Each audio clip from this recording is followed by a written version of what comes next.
All right, we're back. This is the first ever another MMA podcast betting breakdown that I'm finally putting out. You can check out all the recaps and breakdowns of the undercard on patreon.com/another MMA podcast. But the pay-per-view is free for everyone. My first guest of the evening, I got Nick the Ear, Nick Dunn, and Alex Acosta. We have a mutual friend in Gilbert, a host of Tiger Belly. We're bringing back the guys I covered the featured prelim with to talk about the fight that's going to kick off the pay-per-view. One everybody's excited about, who is really hardcore fans, and then the casual fans are probably like, who are these people? But the pay-per-view usually knows what they're doing. They're going to start it off with something that's going to be a banger. Yep. This one's no difference. Hakeem Dawadu versus Zuba. We'll leave it at that. Zuba. We've got guys with two very impressive records, 11-1-1 versus 19-4-1.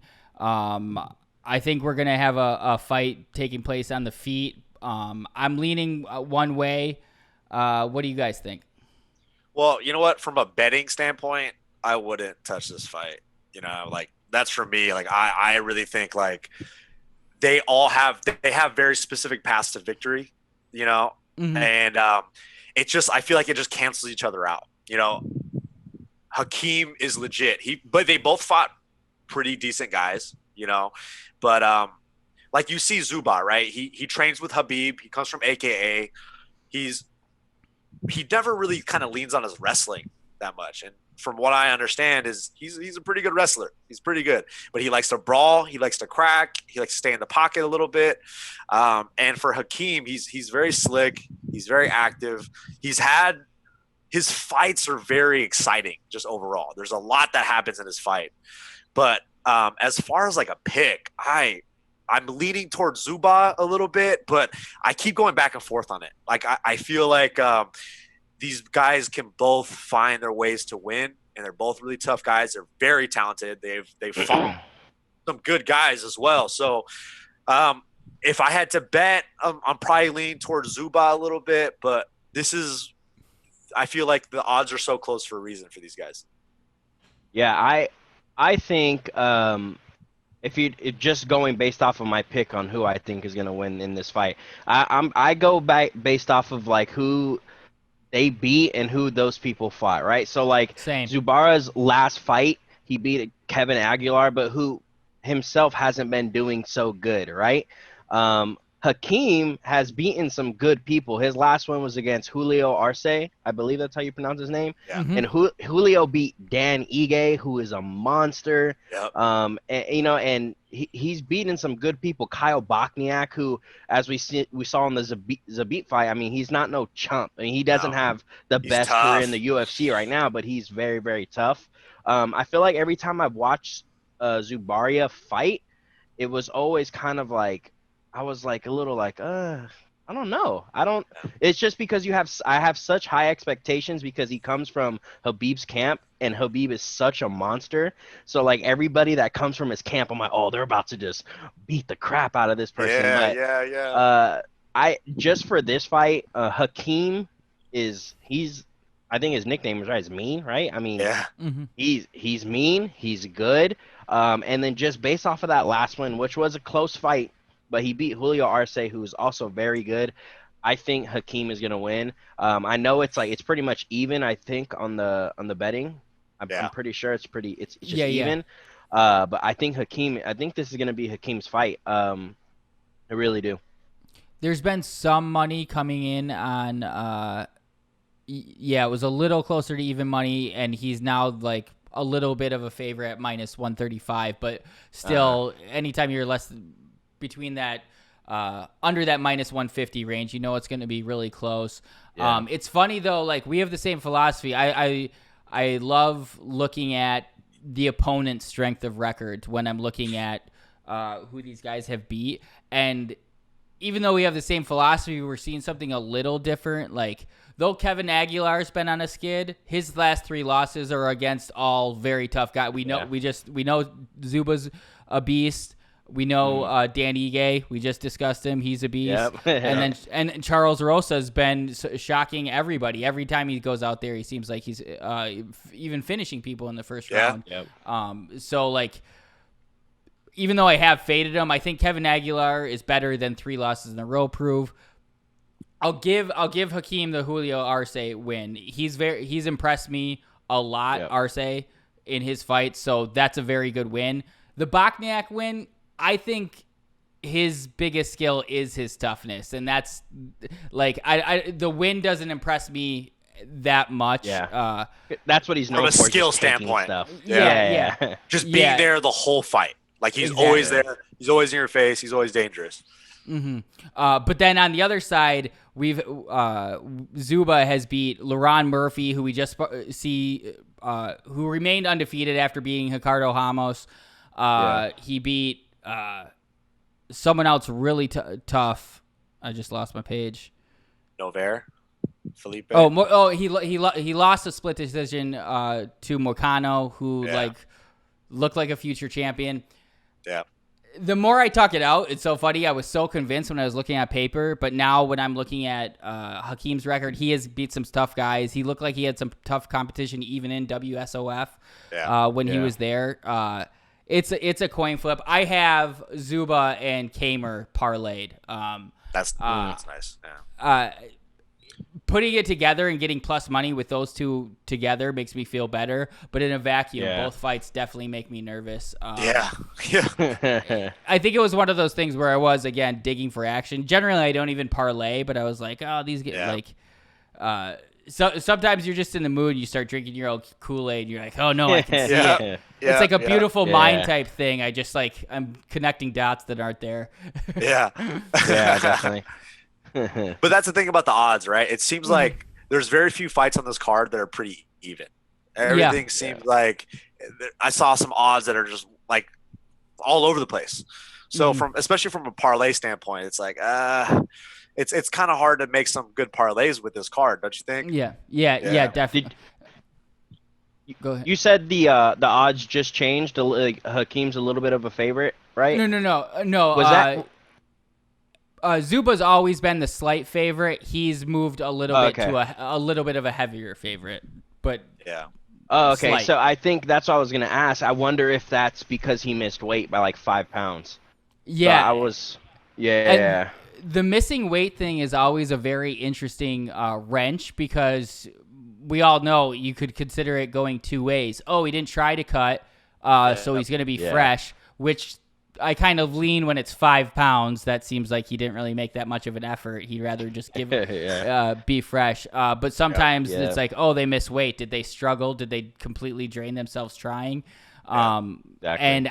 But I think in this case, the 5 pound window, it was more of the former, and that you're right. That's probably where the line movement came from, which is a great point.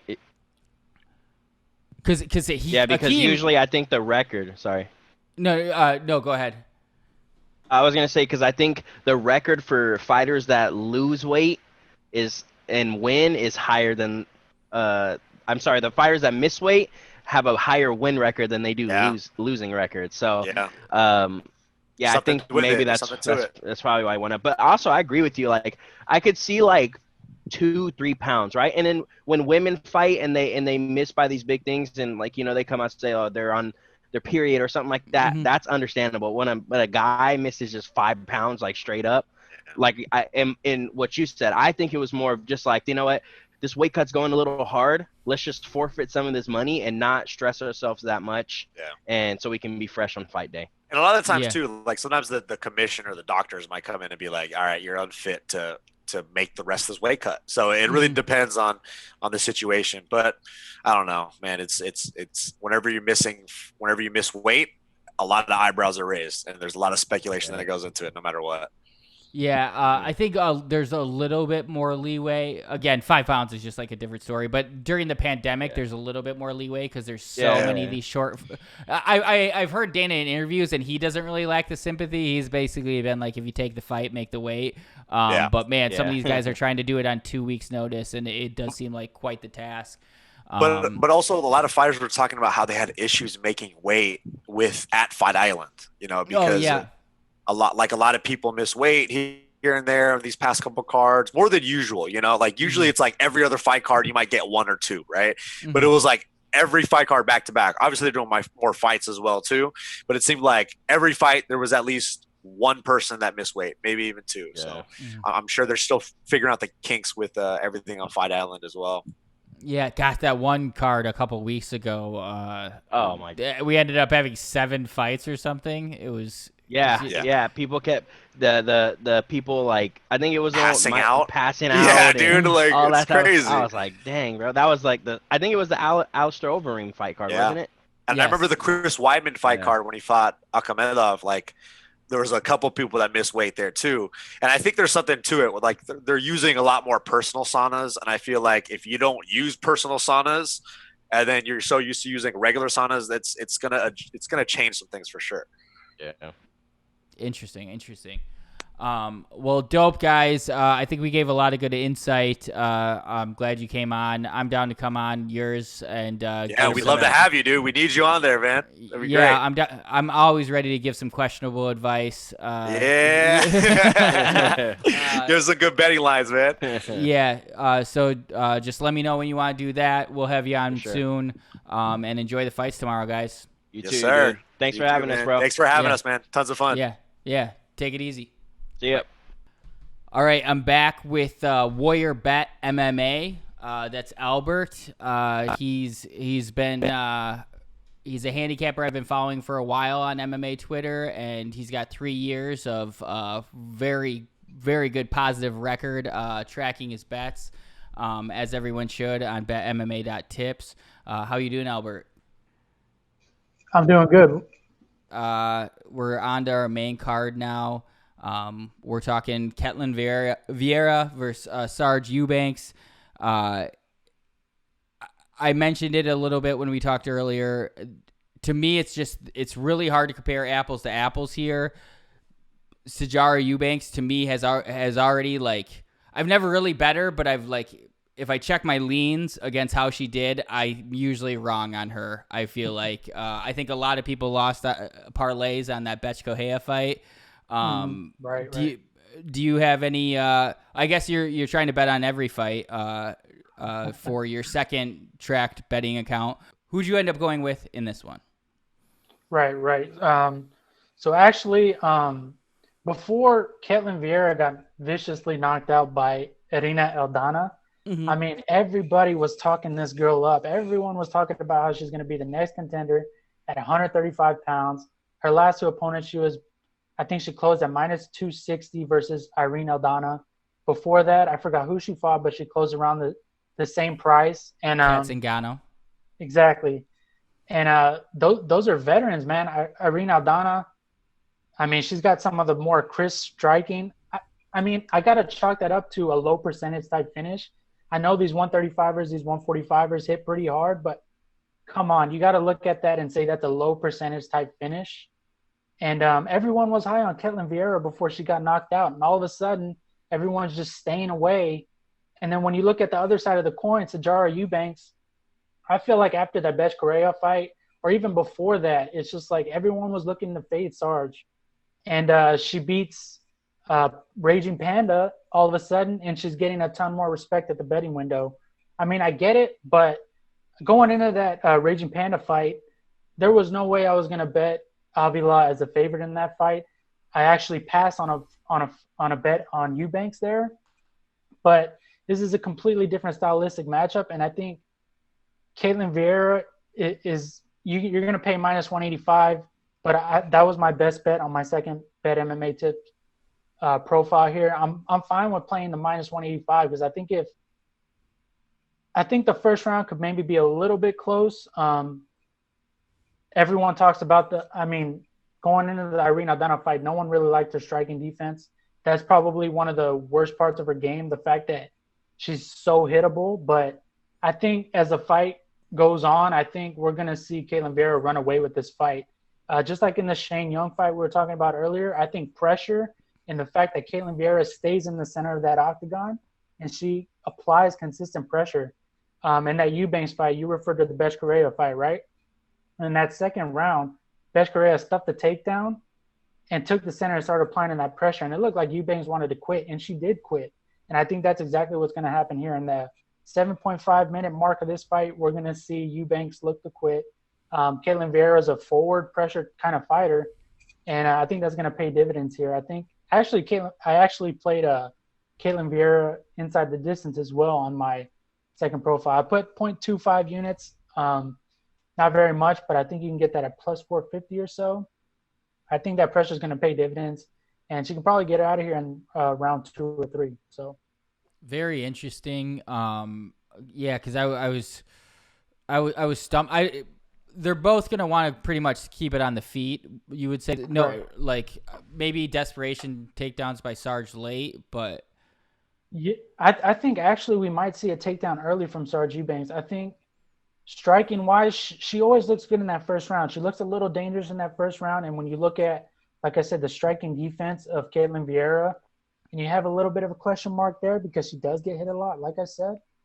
But I think we're going to see the takedowns from Sarge Eubanks here. And, I mean, Caitlin Vieira won a wrestling championship in 2009. I know it was a Brazilian wrestling championship, but it just goes to show before her pro MMA career, she has a background in wrestling. She has a brown belt in jiu-jitsu. She won bronze in the nationals in 2010. So I just don't think Sarge is consistently going to get her down. I don't think that's a factor here in this fight. Sarge taking Caitlin Vieira down with consistency. Maybe she gets the timing on her takedowns in round 1 is pretty good. So if Caitlin Vieira is probably overextending with strikes in round 1, maybe she can get a takedown. But in rounds 2 or 3, man, she looks to fade and she fades hard. And I just expect Caitlin Vieira to take over in rounds 2 and 3 and look like a huge favorite. I love it. You gave me 2 fights. I didn't think I was going to have action, and you're a good salesman. I think I'm in because that was my initial thoughts. Like back in the day, I thought Sarge had like a bad gas tank.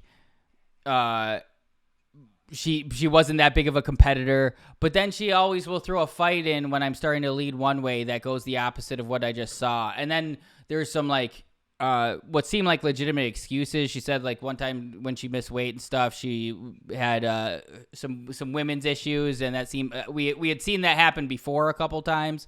So I was like, I don't know, I just didn't know on her, but you confirmed what I initially thought about her, and there's just some blips on the radar, it sounds like, and Caitlin Vieira is victim of a chance knockout.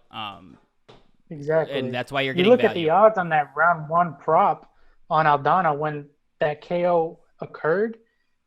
Irene Aldana was plus 1,000 to finish inside the distance. You got to learn to like push shit like that aside, because that's not very a high percentage outcome. You got to push that to the side because that most likely is not going to happen 9 out of 10 times.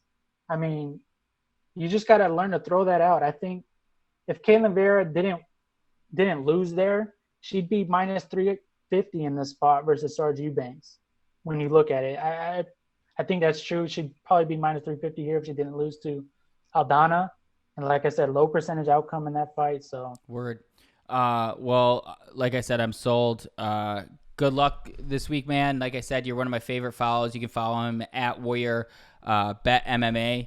And go to warriorbetmma.com, and you sell picks, or you give your picks away for, because that's what I love about your Twitter account. You give a lot of information away for free. A lot of times people are just showing their record after fights and then trying to get you to sign up. And it's like, well, I'm not even going to follow you, because I'm not like, I wanted even just fight discussion. It doesn't have to be free picks.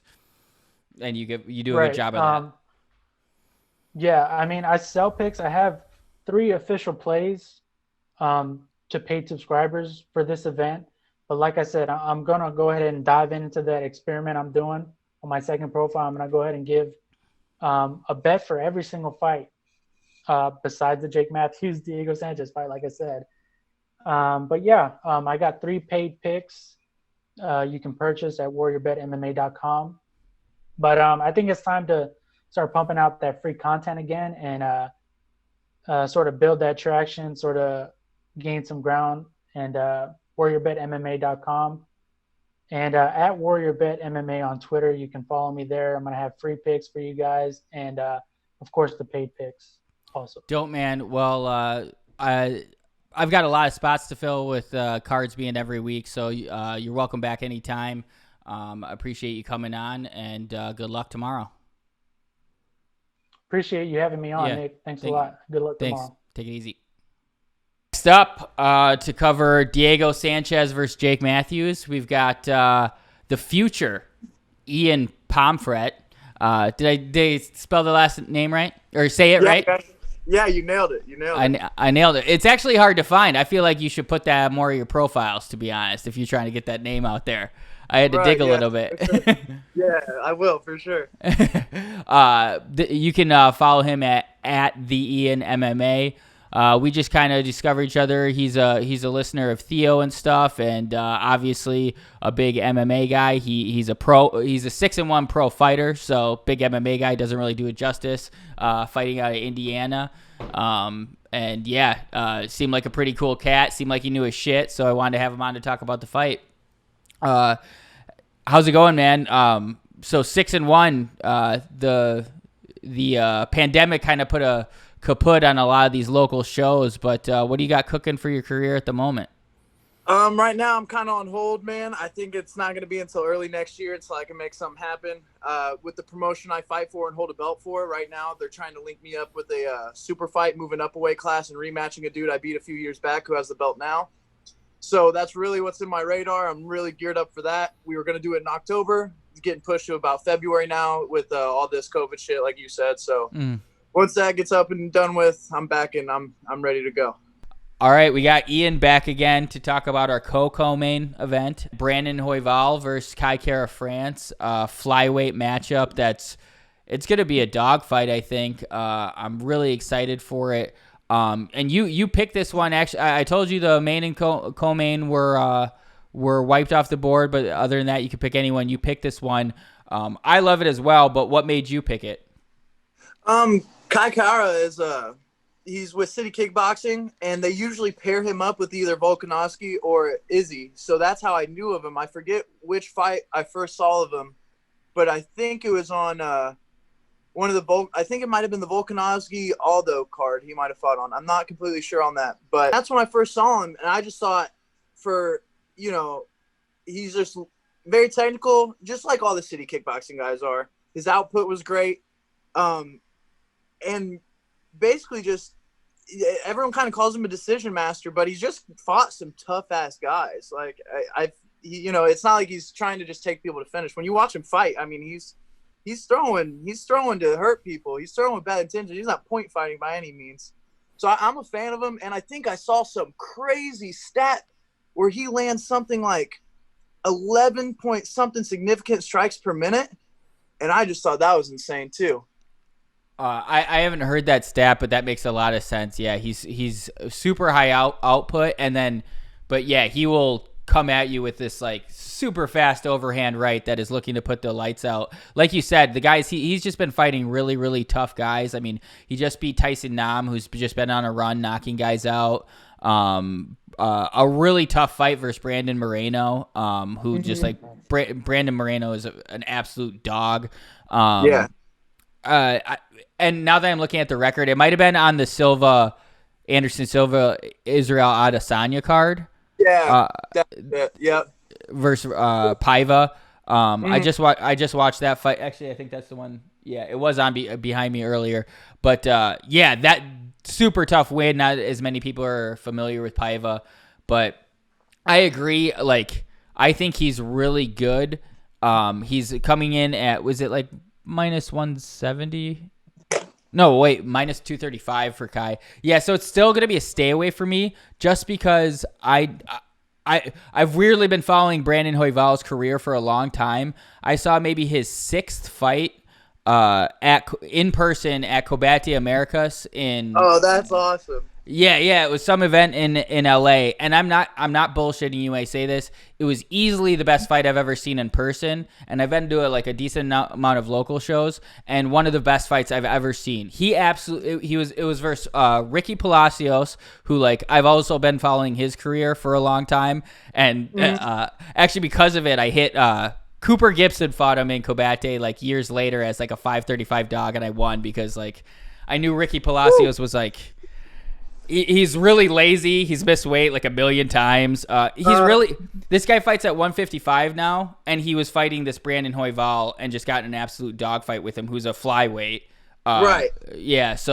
But Brandon got his shit rocked for 2 rounds, and then the third round was one of the best rounds I've ever seen. He was throwing spinning back fists after like we were standing up in the second, being like, "Stop the fight!" Like it was like it was ugly. It was set, but then he just kept fighting, made it to the decision. It was fucking awesome. Like I have chills thinking about it right now. Hell yeah, dude! It sounds dope. I got goosebumps talking about it. Then this is the best part. So then I'm out in the hallway, and Campbell McLaren walks by, who is like he's the CEO of Combate for the people that don't know. And he was one of the founders of the UFC. He's kind of a psychopath. I don't know if you ever watch Combate. He'll like swear on air. He's almost got him kicked. He's almost got him kicked off the zone. Like he's always talking mad shit about the UFC. He's crazy. But I went up to him. I go, Mr. McLaren, that was one of the best fights I've ever seen. And he got all excited. He's like, wasn't it though? And he told me this. He said. And if I'm misremembering, I'd have to look it up, but I'm pretty sure one time I found an article about it. I get all excited about Brandon Royval.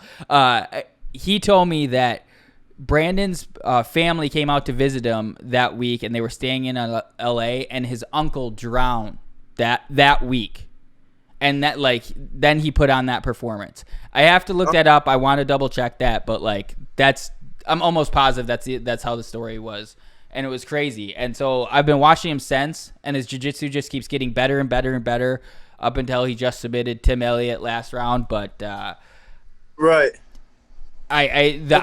So I was looking at the prop of him possibly by sub, but like people are on it. It's only plus 425. That's still good. Mm-hmm.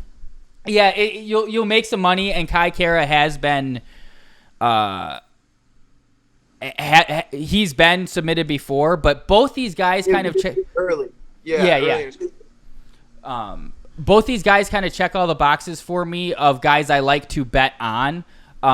They're both at great camps, which I think is super important for people a lot when you're surrounded by other good people who are like really high level. He's surrounded by all champions at City Kickboxing, but then Royval has Mark Montoya at Factory X training at Factory X.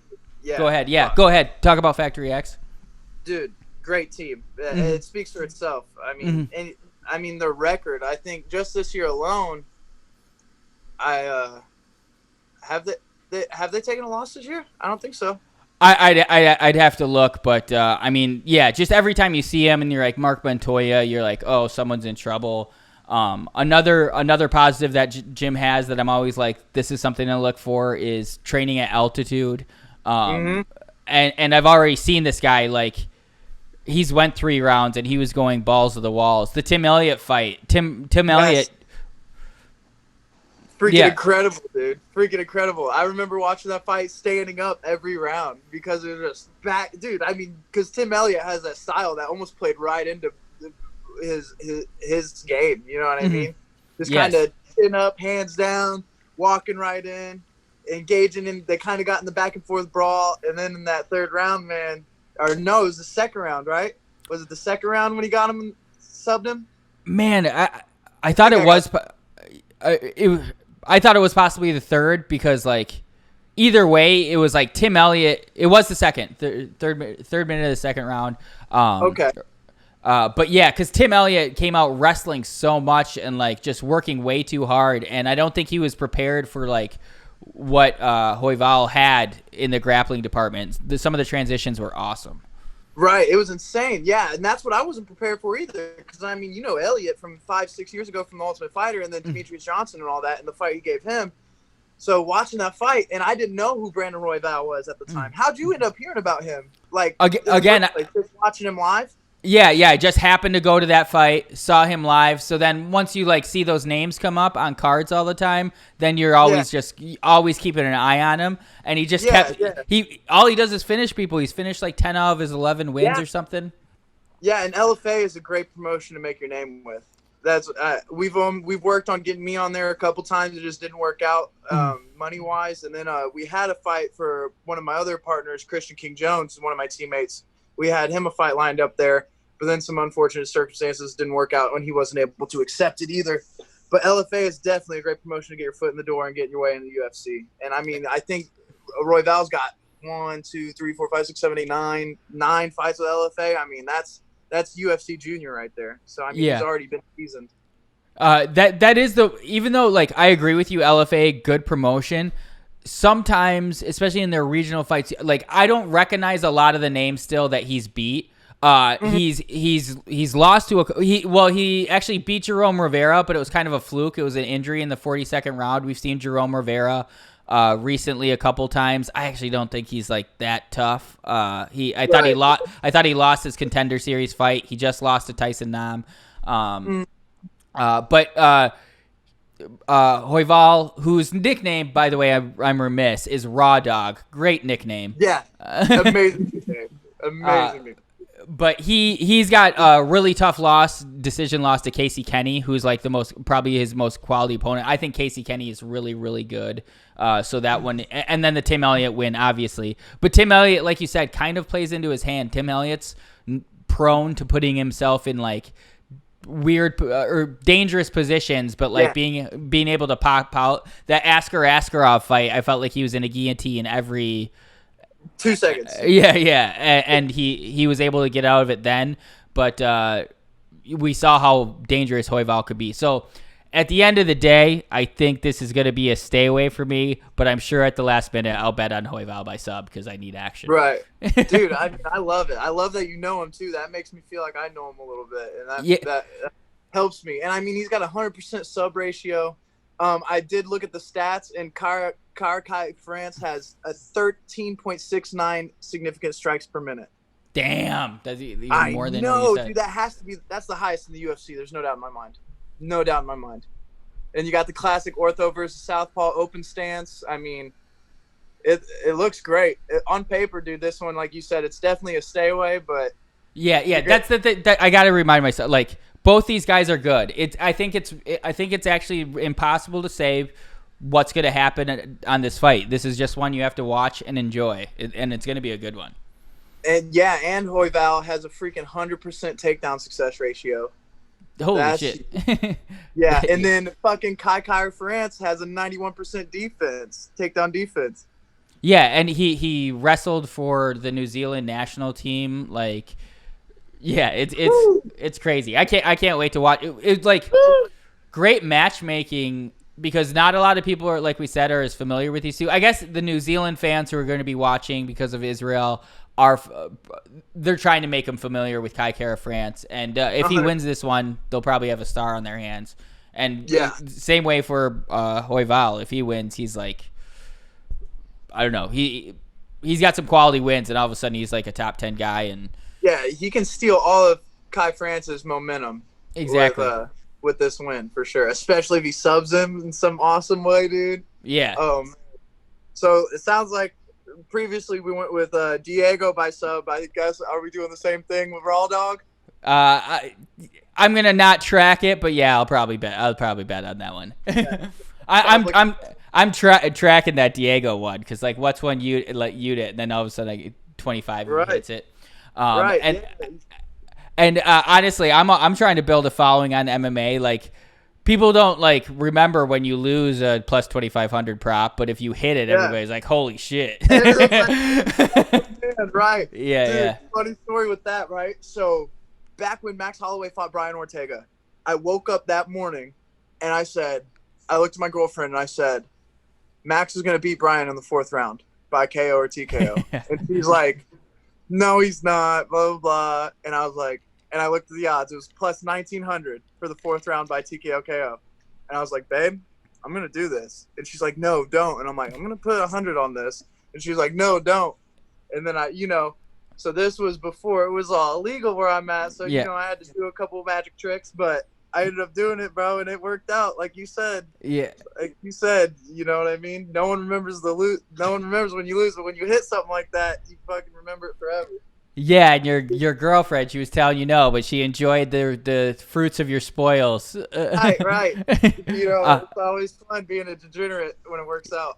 Yeah, and if we're gonna go even like we want to go even more of a crazy shot, like I said, I know Brandon has a insane gas tank. So what's him to win in round 3? Let's see. Plus 1450. Really pretty low, honestly, for a specific round win. But if you're looking for something crazy, just to have some fun, the guy's a psychopath and he's got a really large gas tank. So. Right, yeah, I love it, dude. I love it. You're getting me excited. I took like a month off of betting on fights too, but now you're about to make me come back full fledged. Oh, Jesus! Did I make you fall off the wagon? You did, dude. You did. I was doing good too. But this is a fun one. This is too fun. Yeah. Well, man, I really enjoyed it. Love your enthusiasm. It matches mine. We'll definitely have you back. I got a lot of spots to fill trying to talk all these fights. So thanks. Oh yeah, Ian. brother. Anytime you need me. Follow him on Instagram at the Ian MMA and on Twitter at what is it? Same thing. Word, smart man. All right, sir. man. I appreciate you. We'll do it again. Yes, sir. I hope to have you at a fight soon, brother. I got a whole table with your name on it. Oh, dude, I'm down to make that happen when shit gets back going. Yep, gang, brother. Gang. Thanks, man. See ya. Yep, later. Next up, we have our co-main and main event. Finally our championship fights. I think for a lot of people, it's the only two fights a lot of the casual fans may recognize on the card. There's good fights, but not huge names. I brought in Terrence Ross and Steven Madison, aka Potsky or aka Patrick, to help me break down the fights. And yeah, we just crossed paths in the podcast world, and as I'm wont to do, I asked if they are watching MMA, if they're fans, and they, like many people, especially over the pandemic, they said they were starting to get pretty deep into it. So, where are you guys watching the fights this weekend? Where are you watching this, Steve? I'm gonna be watching it at my house, at my place for sure, with a couple buddies, and get a little rowdy. Yeah. Yep.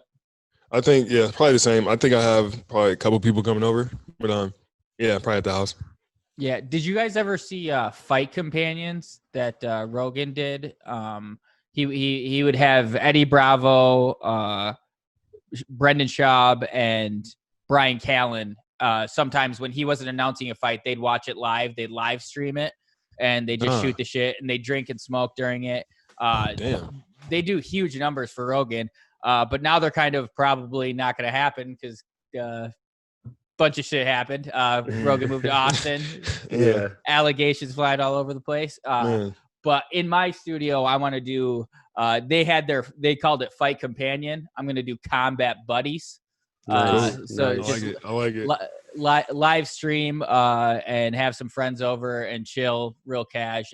So if you guys are ever in LA when a fight's going down, we'll have to make that happen. Oh yeah, definitely. But yeah, so these championship fights are incredibly dope fights. I'm really excited for both of them. I mean, the main event goes without saying. It's rare in MMA you get 2 undefeated fighters. But first up, we have the lightweight championship, light heavyweight championship, the vacant one that John Jones gave up to move up to heavyweight, between Dominic Reyes, who many people arguably thought beat John Jones in their championship fight, versus Jan Blachowicz, who's just been knocking out people right and left.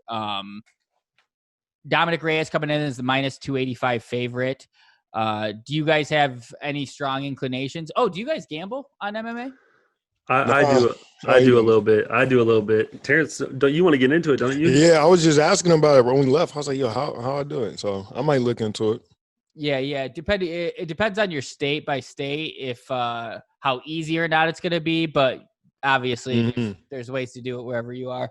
But yeah, I mean, honestly, it's fun gambling on like a football game. It's fun playing poker or whatever, but like the immediacy of just what could happen in 15 minutes of a fight, there's nothing like it. It's bad. No. Bro, because it can go either way. It can go either way quick, bro. You never really know. And that's why for me, it was like hard to get not into MMA, but like it's hard to judge these fights, man, because anything can fucking happen.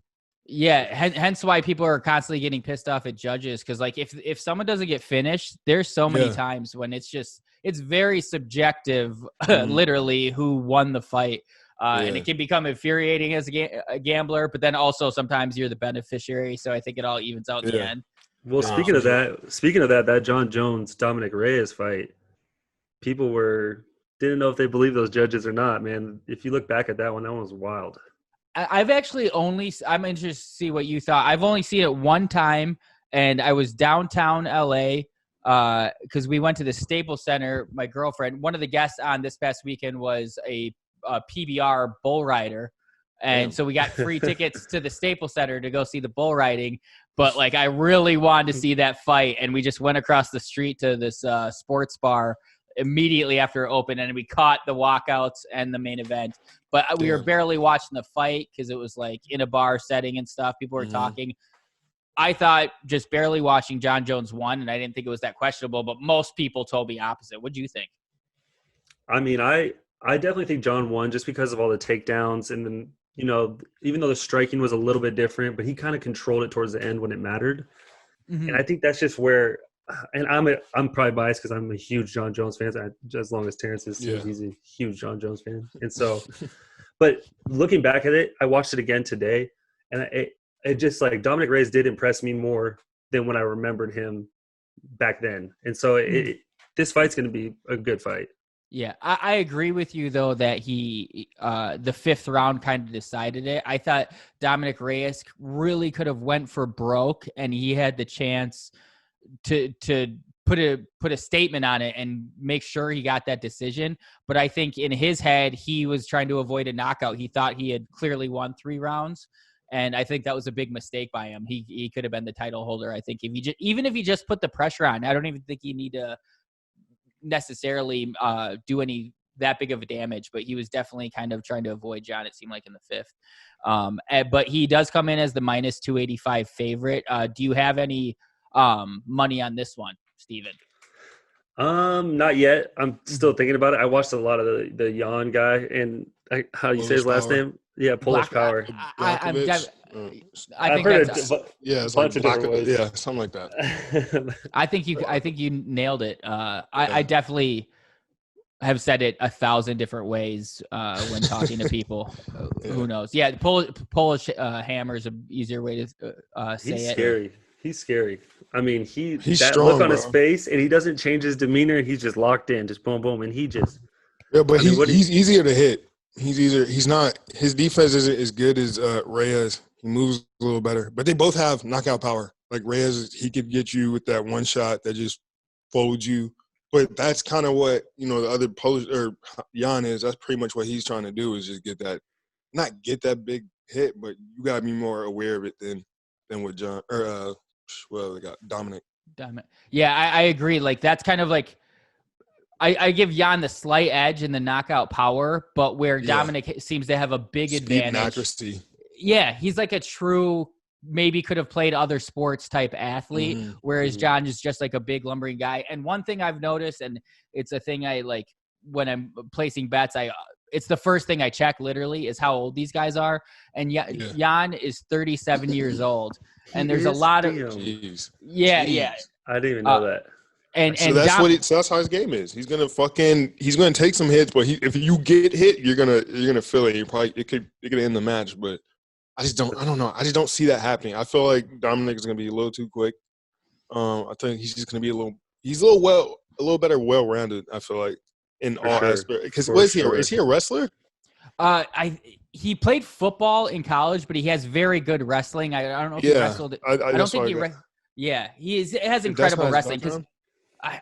He must have wrestled in high school. I don't think he did play 2 sports in college because I know he played football. But he is very – because I think he took John down once, didn't he? Yeah, I think so. He's tough to take down, too. A lot of the fights that I've watched, guys will just hang on him and just can't get him down. Like, it took John a couple tries for sure. And John's an expert at that. You'll see it a lot with just these longer guys. They just have the ability – they always say, or lots of times they'll say, if you get both your hands locked underneath the butt, someone's going to go for a ride or they're going to get taken down for sure. But these taller guys with their long legs, they're just able to keep one foot on the floor and avoid that takedown. But yeah, I'm actually mad at myself because sometimes I hop on these lines before props come out. And I did this with Dominic Reyes. I got him at minus 245, which the line moved the right way. But now by knockout, I see as minus 110. And I think that's where I wish I would have put my money. I think Dominic Reyes at some point, probably in the later rounds, third, fourth, fifth, will eventually tire him out. But we know he is a gas tank. He just went 5 rounds with John Jones. And I think he'll still have enough to put him out. As long as he doesn't get hit, man. Like you guys said, like Jan, if he gets him clean, like the Corey Anderson fight, it could be done quick. But it's obviously a different opponent. Yeah, but definitely there's no surviving that. I don't think we've seen his chin tested like that by anybody. So that's going to be a dope fight, but the main event is going to be hopefully. I don't want to be disappointed like Israel Yoel Romero a couple months ago, but we've got undefeated 19-0 Israel Adesanya versus 13-0 Paulo Costa. This one's going to be a banger. It's like minus 175 right now. Israel Adesanya is the favorite. Paulo Costa is the underdog. Who do you guys got? I've been thinking about this for a little bit, like a week now. Bro, it's hard. It's hard. I see it because you just mentioned when his last fight with what's his name, Joel. Yeah, that fight. Yoel wasn't trying to like really rush him because he's a little smaller than Adesanya, but for the most part, I mean, he played it like you have to worry about his striking, and I think that's why he didn't want to get too close to him because his striking is on point. Like he's gonna touch you up, but I don't know, bro.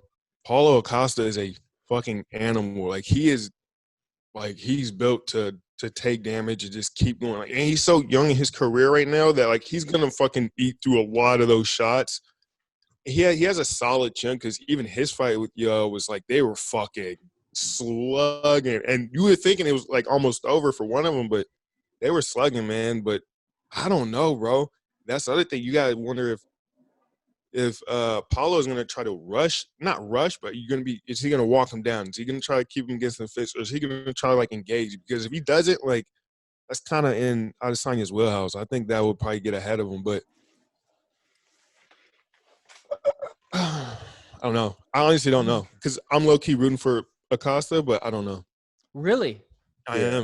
Yeah. What makes you? What gives you the preference over one? I think it's just I just like Acosta's style more. I appreciate Adesanya's like his whole last Airbender thing, whatever. And he's amazing. Like watching him fight is like art. It's like watching a younger fucking Silver, but.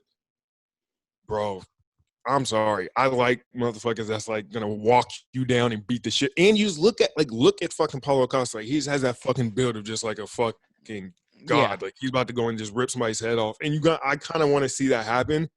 And everybody is mad at Adesanya for that fucking last fight. He just kind of played the game right. And it was good. He was still fucking people. But like, I want to see this guy get walked down and take a fucking punch from this guy. And if he can take that, then I'll fucking switch over to the other side easy.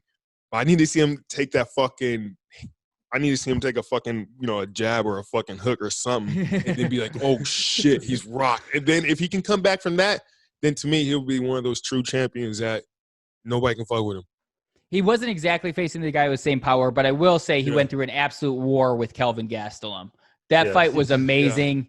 That was the one before the 5th. He was like, I'm prepared to die. I don't know if you guys ever saw that. No, I remember he's like, no worries. Yeah. So would you say that was more of a fucking slugfest than the Acosta Romero fight? It's a different thing because I think that it's really hard to compare 5 rounds to 3, but Yeah. but True. neither Costa or Yoel have the power, or Gastelum doesn't have the power of either of those two. So it's not the same thing. They both have That's things what that I'm make them harder. saying. He needs Yeah, to yeah. take that fucking But I think Steven, actually, we haven't got, who do you got?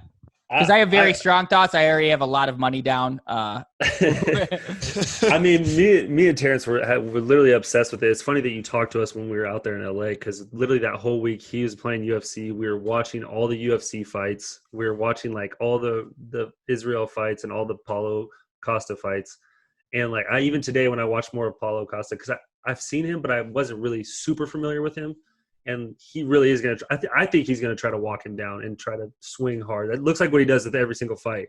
Mm-hmm. But just how efficient Israel is, I have to go with him. Like I think even though his jab's not powerful, he still just gets people perfect timing, perfect, like as they're moving. And it's tough. It's going to be a really interesting fight. You mentioned the last airbender stuff or last stylebender stuff, that his whole gimmick. Sometimes I think it's kind of corny, but like he's really good at it. He's really good at it, and it's really working for him. And he's getting like this whole giant fan base because there's like people love that manga shit. I just never got into it, but there's an audience for it. It's like pro wrestling. Well, I guess I was a pro wrestling fan back in the day, but I grew out of it. I was never into Terrence is. Still? it's my son. My son is. Yes. I'm not even hating, because like I don't know, the passion for it. There's something there, and I've seen some of these independent promotions, and they're pretty wild as well. Yeah, that's the thing. Once they switched from they went from PG-13 to like PG. It got like super washed, and I feel you on that. Yeah, but point being, his gimmick is working for him, but I also kind of just believe it. He seems like he is like a step ahead when he's thinking about fighting and like the way it works, and like he has these moves planned out, and I just think he's gonna, no pun intended, like style on Paulo Costa. I think Paulo Costa is gonna try to move forward like he's done in every other fight, but I think he's just too stiff, and we're gonna, because both of them are kickbox. I don't think either of them have ever attempted a takedown in their career. It's gonna be a stand-up war. But Israel came from kickboxing. He's fought the best kickboxers in the world and won. He's only been knocked out one time. I saw some stat. He's like 104-4-2 if you combine his kickboxing and MMA fights. And that's fighting the best in the world for years. I think he's going to make it look easy, but I don't think he's going to take that shot that you're looking for. I think it's going to be kind of safe. And I actually think the money is good at plus 300 decision. Again, I'm pissed at myself because I didn't wait for the props. But plus 300 Israel by decision, or maybe he wins in the fourth, fifth, because that's another huge benefit for him. He's had 3 times he's went full 5 rounds. Costa's only been to the 3rd round 1 time. That's wild. That's what I'm saying. The big body guys struggle with the gas tank sometimes. No, for sure. But that's what I'm saying. But I feel like Acosta's going to be aware of that. That is going to say, and not to say that, Adesanya can't take a shot, but he hasn't taken that type of shot. And I'm just saying the smart move is, I feel like Adesanya is going to win, but I just want to see Paulo Acosta get that one shot, because for me, that will solidify. This fight could solidify Adesanya's whole career. Like, that's already solidified already, but this could be like one of these historic moments in his career. For sure. And it's an easy sell for people. I think there's going to be a lot of people watching because it's the undefeated records and stuff. Mm-hmm. He's already got like a whole section of the world that's going to be watching. I'm really excited for it. I've loved how over the pandemic, the UFC was the only game in town, and it became such a, like, so many more people were introduced from it. Oh yeah. And like one time, the Dustin Poirier Dan Hooker fight that was on regular ESPN when there were no other sports going on. It was one of the best fights I've ever seen. It was just a great way to sell the sport to people. So I'm glad everybody's getting into it. And I'm glad when people because there's casual fans that are always excited for the big fights, but like you guys are diving in. Like, oh, for sure. I see you have the UFC back there, man. You any good at it? I actually don't have the game yet. I've never played it. I thought that was it back there. Commercial. Oh, that's a yeah. commercial back there? Yeah, it's some. Oh, they're sponsored by EA Sports UFC 4. Hey, speaking of UFC, did you see the whole Conor McGregor Manny Pacquiao thing? Oh yeah, that's why this is one of those things. Like I try not to get excited for it until like people are saying papers are signed because you've heard all these rumors out, but that'd be dope to see. I don't think Conor has a chance. I think it's the same thing as like Floyd Conor, but I'd love to see it. Yeah, for sure. I think everybody does. Yeah, it'll be something to watch. Yeah, You don't think Conor will ever come back to UFC or what? Bro, the money's too big out there in that boxing world. Yeah, especially when they match and they match him up in these like kind of really low. There's no penalty really for him. He loses. He's not going to get hurt. Everybody knows boxing's not his thing, and he'd fuck Manny up in a real fight, so he doesn't lose any cachet. I think the bigger checks are just he's always going to go for the bigger check right now. Mm. Yeah, I mean, once you get that big, what do you get, like $100 million for that Floyd fight? I mean, it's so different. Yeah, it's so different. Shit. I got another question for you. What do you think of John Jones, and what do you think? Where is he going with this? Is he going to go to heavyweight? Is he going to come back to light heavy? What's your thoughts? He's in heavyweight, buddy. I played the UFC game, and the update was today. He's in heavyweight now. Let's go. Yeah, he's going for it, bro. That's why the title fight's tonight. I don't know what's going to happen though. You have the title fight in your UFC 4 game? No. Oh, yeah. The video game, it uploads the fighters in real time. So John Jones, when I got the game, was light heavyweight. But then this update happened this morning, and then when I played the game today, he was like, "Oh, he's in heavyweight now." Like people are online playing with John Jones in heavyweight, and they got him ranked higher than a lot of other heavyweights. So that tells you something. Yeah, I think he could end up being the champion at heavyweight, but I think his fights are not – they're going to piss people off. I don't – like, if you saw him fight OSP and if you saw him fight there was someone else, he played it really safe and everybody was super pissed off, but he won handily. It's like I think he could do that to a lot of people up there. And I don't know. Brock Lesnar. They say the Brock Lesnar fight could be his first one in heavy. No, it's not. Brock isn't coming back. He lives in Canada. If it's a fat paycheck, you don't think so? He might. No, because like I said, I'm in that wrestling world. He doesn't want to come back to WWE or fucking UFC. So like he's just like, I'm done, bro. He's retired. We'll see. I mean, that's I think every time these guys say the word retired, that means give me a bigger offer. Yeah, like hence Conor was retired, but they're like, how about you don't have a chance to really get knocked out, and we'll give you $80 million. You fight Manny Pacquiao. He's like, I'm back. Oh yeah, but I mean, yeah. So it's weird. I think Stipe should get the first shot at John, but whatever. Yeah, I think that is extremely fair. Stipe, sure. He's a champ. And then Ngannou versus Overeem maybe again. Actually, would be dope. Kind of. I would like to see Overeem get another chance. Oh, I want to see Overeem stop fighting. Just not because he's not a Hall of Fame great fighter, but fuck, bro. Can't see this guy take any more damage, man. Yeah, he's had some pretty vicious knockouts. Some nasty ones. Terrence, what did you ask me the other day, man? You asked me who the best fighters were. You said you asked me who's the second best fighter of all time because you said John was the first. Nick, who do you think what's your list of best of all time? I think in some order it's GSP, John Jones. It's those two. Yeah. What about Silva? See up there? To me, he was more like iconic, kind of. Yeah, than like, that's what I was saying. Yeah, that's what I told him. I was like, I don't know, yeah. bro. He's great. Don't get me wrong. He's a legend, but yeah, and then it's really hard to compare because the level, like, the top tier is kind of like leveled off. They're barely ahead of each other, but the sport was so early. Like he was just like this new creature. He was like Michael Jordan. Yeah, he just new way of doing things. Mm-hmm. So it's hard to compare, but my camera just went out. My battery died. Let me switch back to this. Damn, I gotta figure. So what after this fight? What's the next, big fight coming up, or at least the next good one? Gaethje Khabib isn't too far off. Oh yeah. Justin Gaethje's probably my favorite fighter. I am still a huge Conor fan. He's like, that was early when I was getting into the sport. So, but of people actually fighting, Justin Gaethje is going to give you your money's worth every single time. Does he have a chance? I mean, No.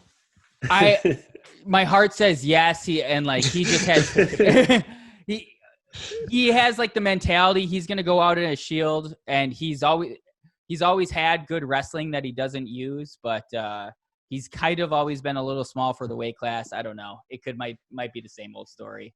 I won't be machine.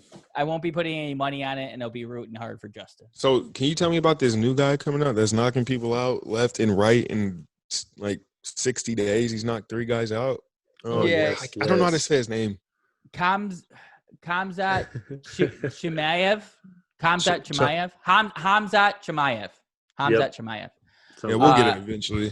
He seems like the real fucking deal. I don't know. Like I didn't know about him before his first fight in the UFC, but yeah, like the one thing I saw, the strike totals are 74-3 in his first fight, 54-1, and 4-0. Ridiculous. Yeah, I had one of my teammates is like he's really big in MMA, and he was just like, I asked him about it. I was like, yo, who is it? He was like, oh bro, he might be the greatest ever.